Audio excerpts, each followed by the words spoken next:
Merci de nous rejoindre dans votre numéro de Politis. Nous prenons le temps de comprendre, d'analyser et de donner la parole à celles et ceux qui, au quotidien, œuvrent pour transformer la société. Nous recevons une invitée engagée au sein des Timo Initiative, une organisation dont l'action sur les terrains interroge, inspire et apporte des réponses aux défis sociaux actuels, vision, mission, axe d'intervention, réalisation, gouvernance, perspective. Nous reviendrons en détail sur le fondement et les ambitions de cette structure ainsi que l'impact réel de ces actions auprès de communautés. Nous recevons pour vous la présidente de cette structure qui est déjà avec moi. Madame, bonjour et bienvenue dans Politis. Bonjour, merci. Alors, très content d'être avec nous. Vos impressions? Bien sûr, très contente, très ravie.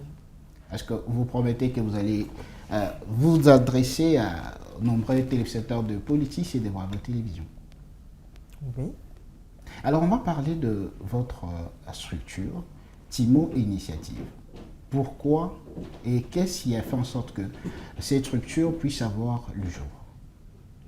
Alors, Timo Initiative, excusez-moi, est une fondation, ASBEB, si vous voulez. Et donc, le rôle de Timo, donc c'est une fondation éducative sociale, déjà. Le rôle de Timo, c'est vraiment d'accompagner les jeunes dans leur vie de tous les jours, leur quotidien. Donc, accompagner, sensibiliser, protéger, éduquer, pour avoir une jeunesse responsable et engagée.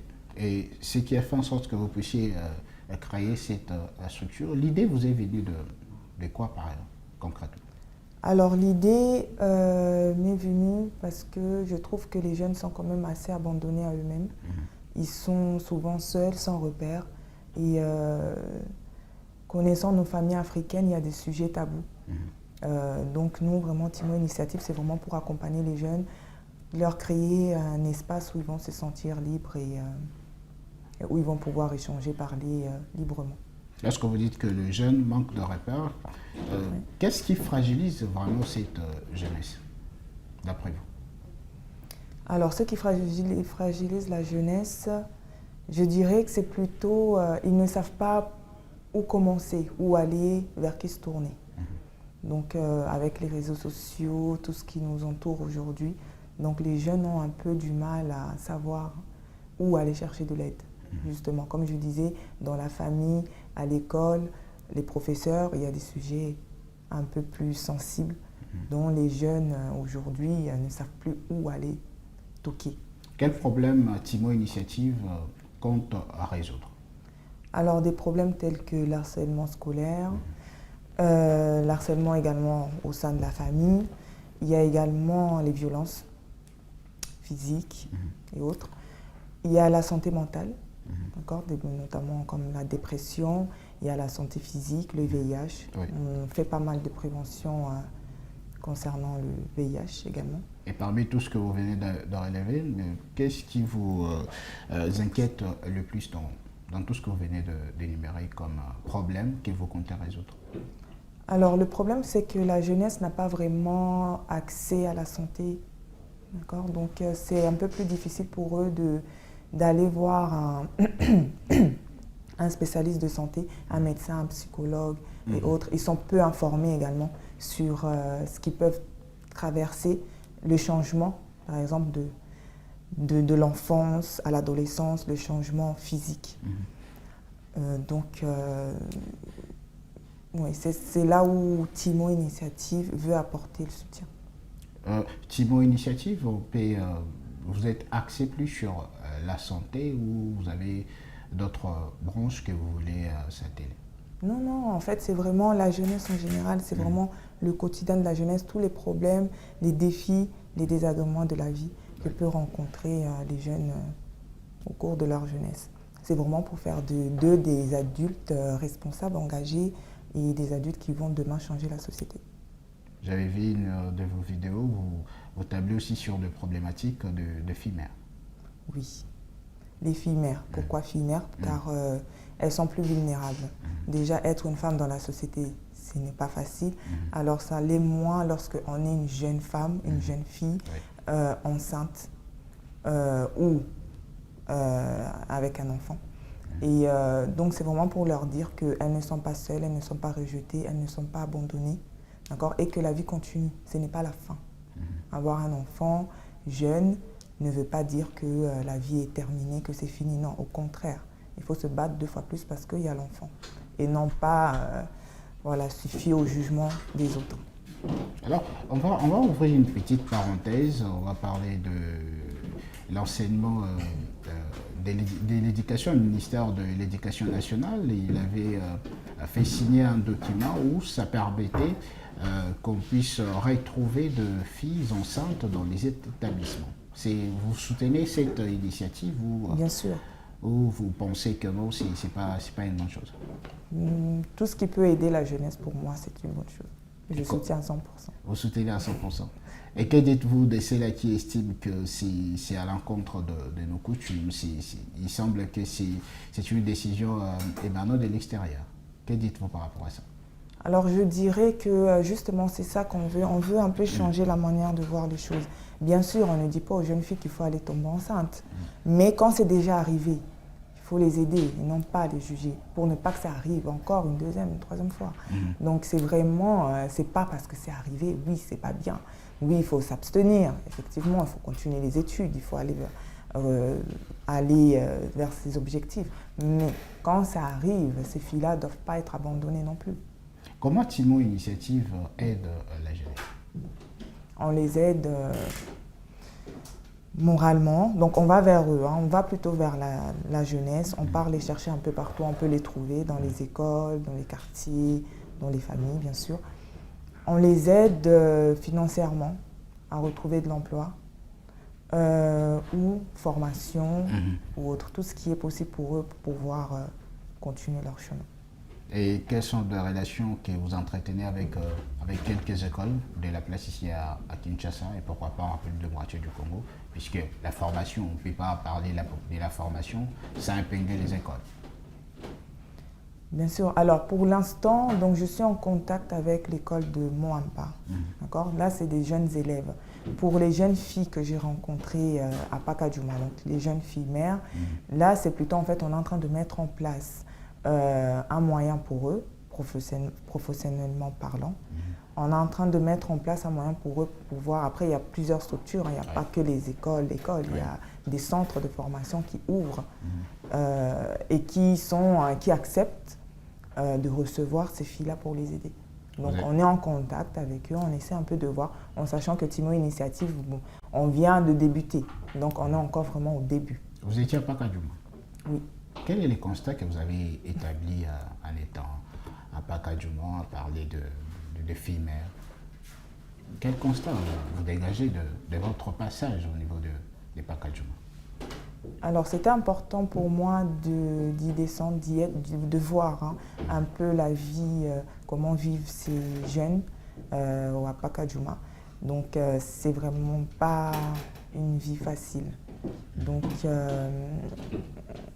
c'était pas, enfin, j'avais un peu peur d'être mal reçue, étant donné que ils sont entre eux, ils sont trop enfermés. Oui, voilà. Voilà, les jeunes. Surtout avec des informations qui sortent de là. Oui, ils se protègent entre eux. Ouais. Donc c'est un peu difficile pour toi qui viens de l'extérieur pour venir. Mais après, je pense que les filles avec qui j'ai discuté s'est senties vraiment en confiance. C'est ce que je voulais. Vous étiez bien accueillis? Oui. Là, vous les confirmez. Vous ne dites pas parce qu'on est à la caméra. Non. Ouais. Elles m'ont vraiment bien accueilli. En plus, elles se sont vraiment mises à nu devant nous. Enfin, elles ont parlé librement. C'est pas facile quand on ne connaît pas la personne en face de vraiment pouvoir se livrer et de raconter son histoire. Quelles difficultés vous rencontrez le plus sur terrain, dans des quartiers, là où vous partez pour aider la jeunesse congolaise? Quelles sont les difficultés que vous rencontrez le plus? Alors, difficulté, c'est vraiment l'échange au début. Il faut juste savoir comment aborder. Il faut se mettre à leur place. Après, je pense qu'une fois qu'on se met à leur place, on arrive à les comprendre, donc ça passe. Mais c'est vrai qu'au début, on appréhende toujours un peu comment est-ce qu'ils vont comprendre, voilà, comment sera l'échange. Mais une fois qu'on arrive, surtout à Pacadjouma, quand on voit un peu la réalité en face, on voit un peu la vie, comment ces jeunes filles-là vivent, ou même les jeunes garçons, on arrive tout de suite à se mettre à leur place. Et je pense que ça facilite l'échange. On va revenir un peu sur de FIMER. Qu'est-ce que vous proposez concrètement pour venir en aide à toutes ces filles de FIMER? Alors, venir en aide, il y a certaines qui ont arrêté l'école, les études. Il y a certaines qui veulent reprendre les études. Il y a certaines qui veulent vendre. Il y a certaines qui souhaitent... voilà, elles ont plein d'idées. En fait, je pense que Timo Initiative, en fait, essaie un peu de mettre les choses au clair. Parce qu'elles ont plein d'idées et elles-mêmes ne savent même enfin, elles savent pas par où commencer. Elles ont plein d'idées, mais sans savoir où commencer.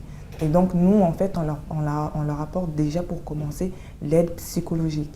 D'accord? Parce que c'est pas évident déjà quand on vient de ce genre de milieu, même si on les met à l'école ou autre chose, ou on leur trouve un travail, mais vraiment y tenir et vraiment sortir de là, c'est quelque chose de psychologique. Donc, on a un médecin également qui suit ces filles-là psychologiquement pour vraiment essayer de leur redonner confiance en elles et non pas les laisser comme ça, leur mettre, à leur dire, il y a tel travail ou il y a tel, ou leur donner de l'argent, aller faire du commerce. Et ensuite, elles vont retomber encore dans cette vie où on essaie de leur sortir. Donc, c'est déjà l'aide psychologique. En vous entendant parler, on a l'impression comme si vous êtes en train de faire plus le travail que devait normalement faire le ministère de la Jeunesse.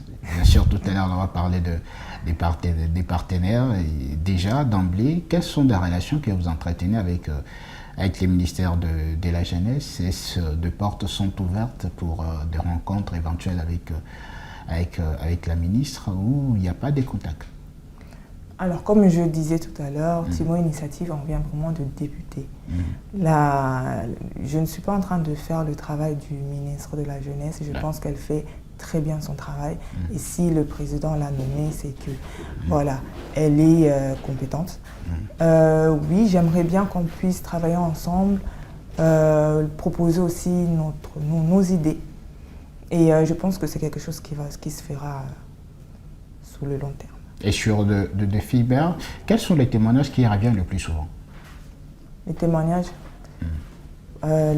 c'est plus le manque de moyens financiers qui pousse ces filles à aller dans la rue, les parents qui poussent leurs enfants à aller dans la rue parce qu'il manque de moyens financiers. C'est les parents qui occasionnent ces fléaux. Exactement. Alors, si aujourd'hui vous devez peut-être vous adresser, je sais que c'est un peu difficile, on ne parle pas de la politique, mais vous adressez un petit message à l'endroit du gouvernement pour toutes ces filles mères, ça serait quoi votre message avant d'attaquer d'autres questions? Bon, moi je fais ce que je dois faire. C'est vraiment, Timo Initiative, c'est vraiment... je ne suis pas du tout dans tout ce qui est politique. Moi, je pense que le gouvernement prendra certaines choses en charge ou je ne sais pas. Mais moi, je me concentre vraiment sur ce que moi je peux faire, c'est déjà... Quelle est votre vision à long terme? Alors, ma vision à long terme, c'est que... Timo Initiative, oui. Timo Initiative, j'aimerais que Timo Initiative puisse s'agrandir. Pourquoi pas se faire connaître également, s'étendre sur toute l'Afrique. Mais déjà ici à Kinshasa, où est-ce qu'on peut vous retrouver facilement via les réseaux sociaux, l'adresse physique? Alors, plutôt pour un premier contact sur les réseaux sociaux. Donc, il y a les numéros de téléphone, ils peuvent nous laisser un message sur Timo Initiative, Facebook, Instagram, TikTok. Donc, on est actifs. Comment c'est par exemple l'organisation interne de Timo Initiative? L'organisation interne. Alors, on est une équipe de, je pense aujourd'hui, 15 personnes. Chacun propose un peu son idée. Comment vous voyez la jeunesse congolaise aujourd'hui? Alors, la jeunesse congolaise aujourd'hui, elle est très talentueuse. Elle a beaucoup de richesses. Le Congo a beaucoup de richesses. La jeunesse congolaise est très très talentueuse, très riche. Il y a il y a toutes sortes de talents, disons. Et si on arrive à exploiter les talents de nos jeunes, je pense que le Congo de demain sera vraiment meilleur. Avez-vous l'impression que la jeunesse congolaise n'est pas suffisamment exploitée pour le développement de ces pays? Non, pas suffisamment. Et qu'est-ce qui doit être fait? Justement, il faut approcher ces jeunes-là et leur informer, voilà, de ce qui peut être mis en place pour eux. Quels changements concrets ou rapidement qui peuvent intervenir rapidement pour facilement retrouver la jeunesse qui devrait normalement occuper le premier rôle dans le développement et l'avancement de la République démocratique du Congo? Alors, je pense qu'il ne faut pas faire les choses rapidement pour faire les choses. Je pense qu'il faut prendre le temps de bien observer et de faire quelque chose de bien qui va durer. Et vous avez eu le temps d'observer comment la jeunesse fonctionne et vous êtes décidé de créer Timo Initiative pour pallier à et suffisamment aider un peu la jeunesse congolaise à sortir d'un raisonnement ou soit d'une autre façon de voir les choses, parce que la jeunesse congolaise aujourd'hui est dépourvue et pense qu'ils peuvent plus s'organiser en politique, alors qu'il y a d'autres questions qui peuvent être satellées sur les secteurs de la vie nationale. Alors, je suis toujours en train d'observer. Vous êtes toujours en observation? Je suis toujours en train d'observer. Il y a énormément de choses. Chaque quartier, chaque jeune, chaque personne est différente. Donc, je suis toujours en observation. Mais sur le peu que j'ai pu observer déjà, mon équipe et moi, donc Timo Initiative, on essaie de faire le maximum pour pouvoir venir en aide du peu qu'on a déjà observé. Il y a encore beaucoup de choses. Quel est le rôle des écoles dans votre vision? Alors, les écoles ainsi que la famille, pour moi, en fait, sont les clés, parce que justement, c'est eux qui encadrent ces jeunes et nous, on travaille avec eux pour sensibiliser les jeunes. Et les écoles sont quand même assez ouvertes sur ça. Et l'éducation en République démocratique du Congo, avez-vous aussi l'impression qu'il faudrait changer les systèmes éducatifs de notre pays, ou soit on reste dans ces systèmes? Changer le système, c'est trop dire. Mais sensibiliser et faire plus, enfin, y apporter un soutien à ce système, ça oui. Mais changer le système, ça c'est trop dire. Et lorsque vous regardez la jeunesse à l'extérieur, ça veut dire peut-être en Europe ou en République démocratique du Congo, c'est quoi le point de divergence par rapport au comportement? Qu'est-ce qui fait que la jeunesse congolaise puisse s'y retrouver dans cette situation et ailleurs ça évolue rapidement? Il y a des problèmes partout. Il y a des problèmes partout. Les jeunes partout, je pense, du monde entier, chaque pays a sa réalité. Donc je pense qu'il n'y a pas que le Congo qui a un problème, mais on peut, nous, changer les choses dans notre pays. En fait, moi, je vois vraiment notre pays. Après, ce qui se passe ailleurs, comme je dis, il y a vraiment des problèmes partout. Après, chaque pays s'occupe un peu du sien. On reste dans la formation. Avez-vous le sentiment que les enseignants sont suffisamment bien outillés pour encadrer encore une fois de plus la jeunesse congolaise? Justement, c'est ce que je disais, pas assez. C'est pour ça que nous, on veut justement aussi venir apporter notre soutien. Et votre soutien dans des écoles, ça se passe comment concrètement, dans votre vision? Comment vous allez parvenir à apporter des solutions, quelques solutions dans des écoles, dans ce qui concerne la formation de la jeunesse congolaise? Alors, l'école, Timo Initiative, ce n'est pas vraiment l'éducation à l'école. Ce n'est pas vraiment ça notre rôle. Nous, notre rôle, c'est vraiment, on laisse ça aux professeurs, l'apprentissage et tout autre. Ça, c'est pas vraiment Timo Initiative. Timo Initiative intervient vraiment dans ce qui touche la jeunesse. Ça veut dire qu'un jeune peut très bien aller à l'école, mais être en dépression. D'accord? Et il ne sait pas à qui parler. Concernant d'autres même ne savent pas qu'ils sont en dépression. D'accord? Et donc, c'est là où intervient Timo Initiative. C'est vraiment le côté social et pas trop l'éducation scolaire. On se base maintenant dans le futur. Et comment vous voyez Timo Initiative dans 3, 4, 5 ans? Comme je disais, j'aimerais bien que Timo Initiative puisse s'élargir, s'étendre un peu sur toute l'Afrique. Avoir des coordinations de représentation partout. C'est ça. Et après ça, il faudrait avoir une équipe. Vous tablez déjà à structurer déjà ici à Kinshasa et travailler aussi à l'intérieur. Oui, on commence d'abord par Kinshasa et ensuite, si Dieu nous le permet, on ira un peu plus loin.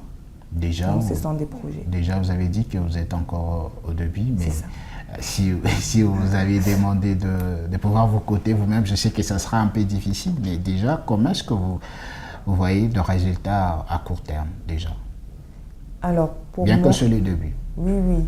Ce n'est le début, on est encore, on vient de débuter, mais on a déjà fait énormément. Je pense que à chaque fois que je pars me coucher, je suis fière de moi. Je me dis, j'ai apporté un plus. Qu'est-ce que vous avez déjà accompli dès le début? Juste le fait qu'un jeune vienne te dire, voilà,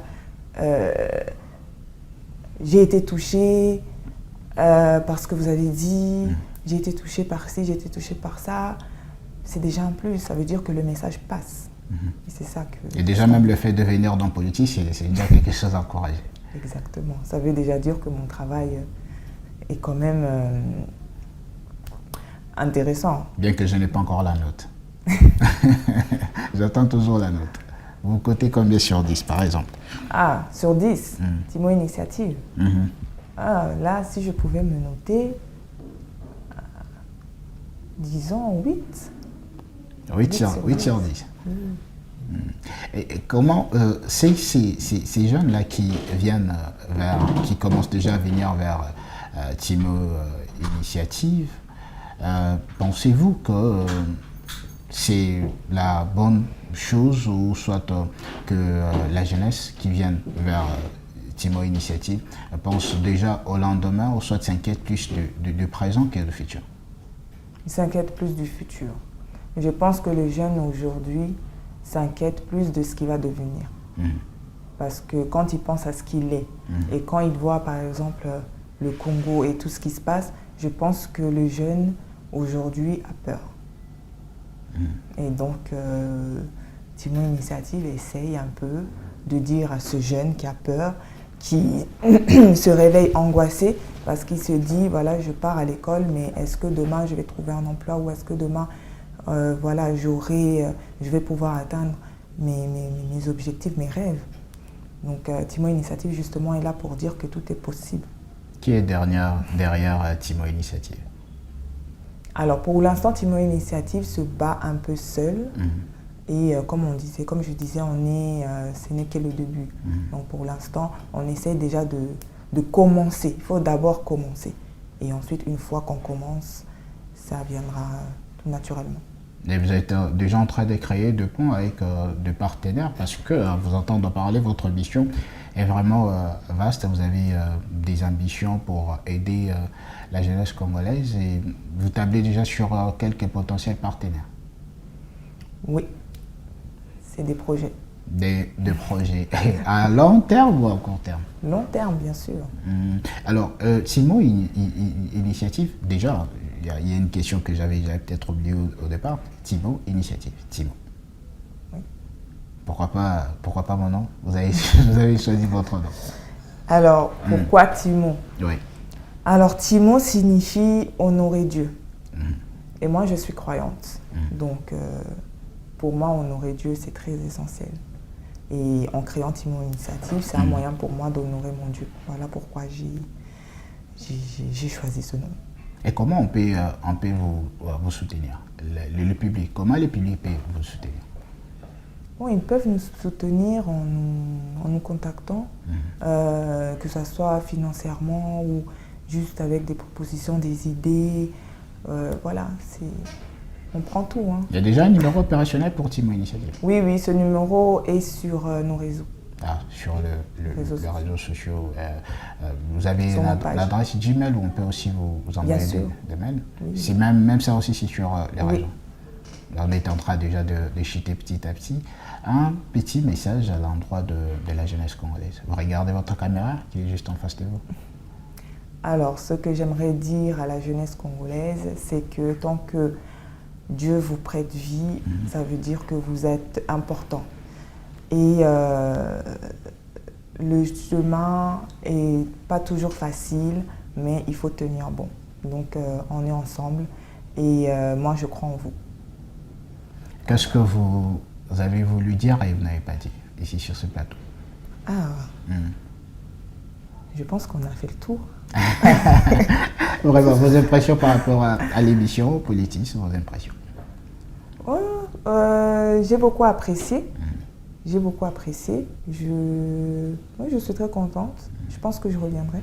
Merci beaucoup. Je pense que ce n'est pas aussi la dernière fois que vous passez dans Politis. Habituez-vous, ça sera votre plateau. De temps en temps, passer nous rendre visite, ça nous fera énormément plaisir. Et on est déjà en train de chuter un petit mot par rapport à toute la jeunesse qui est au niveau dans la partie est de la République démocratique du Congo.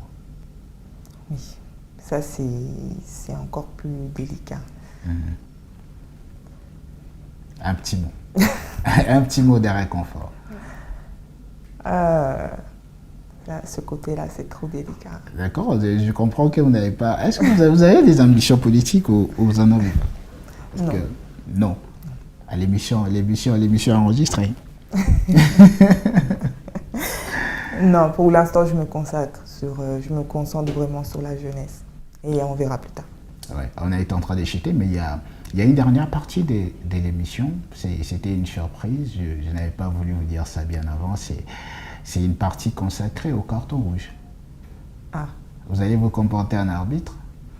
Vous avez observé certaines réalités liées à la jeunesse dans notre pays. S'il y a des acteurs qui ne favorisent peut-être pas l'épanouissement de la jeunesse congolaise, vous vous comportez en arbitre et vous avez des cartons rouges. Où sont-ils? Oui. Brandissez vos cartons rouges. Vous dites par exemple, je constatais ceci, je donne un carton rouge à tel acteur qui ne favorise pas peut-être l'épanouissement de la jeunesse congolaise. Ça, c'est très politique, ça. C'est pas politique. Merci beaucoup, mesdames et messieurs. Vous êtes en train de regarder votre émission politique. Je rappelle qu'on a eu le plaisir de recevoir la présidente de Timo Initiative. On a parlé de la jeunesse, on a parlé de beaucoup de choses qui concernent la jeunesse de la République démocratique du Congo. J'espère qu'on va se retrouver la semaine prochaine avec un autre invité et d'autres questions de la République démocratique du Congo. Allez, bye bye si Jésus ne revient pas.